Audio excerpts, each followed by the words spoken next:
তোমার মতিগতি কর্মকাণ্ড তো আমার ভালো ঠেকতেছে না। তোমার আর কত বুঝাম ভাইয়া, তুমি জানো এই দোকানে আমি একটু বহি। তুমি যদি এই জায়গায় বসে চা খাও তাহলে আমি কই যাবো? এরকমই যদি বলদামি করতে থাকো তাহলে কি আমার ইজ্জত সম্মান থাকে?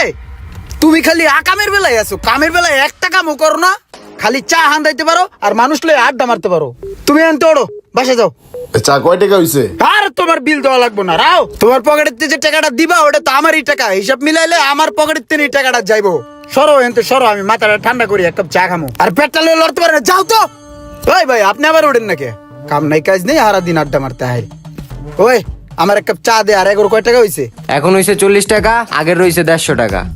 আল্লাহ রে আল্লাহ, এটাতে খাইতেও পারে, কি পরিমাণে যে চা কিনতে পারে আল্লাহই জানে। আরে বেটা 150 টাকা ইনকাম করে দেখছো? স্পুটকি ফাটে জায়গায় 150 টাকা ইনকাম করতে লিগা। তুমি এক কাজ করো, একটা চা দাও তো, মাথাটা ঠান্ডা করি। এই বড় ভাইয়ের কর্মকাণ্ডে মাথাটা গরম হয়ে থাকে অল টাইম। কাম করবো না, খালি কামের গোসাই। হুনো ছোট ভাই, তুমি ছোট মানুষ, তারপরও তোমার একটা কথা কই। এই যে আমার ভাইটা আছে না, হ্যাঁ এলো 1 নাম্বার ফাজিল। কোনো একটা কাম যদি ঠিক মতন করতো।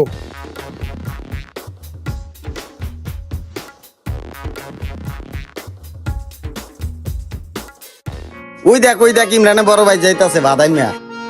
ওই কি সমস্যা? কিছু আমার হলে কি কস? না কিছু না, এমনি আর কি। আমরা আর কি কম, আপনার ভাই তো মানুষের কাছে কয়ে কয়ে বেড়ায়। হ কয় মানুষের কাছে কয়ে কয়ে বেড়ায়, খাওয়া দাওয়া কাম নাই, চুপ থাকবি রাস্তাঘাটে। ছোট ভাইটা কোনো কাম করলো?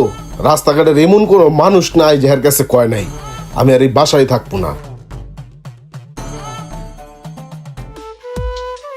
হে ভাই, আমার বড় ভাইরে দেখছিলেন? 2-3 দিন ধরে বাসা আইতেছে না।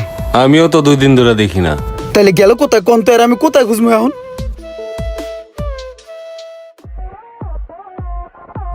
এ ভাই, আমার বড় ভাইরে দেখছেন ভাই?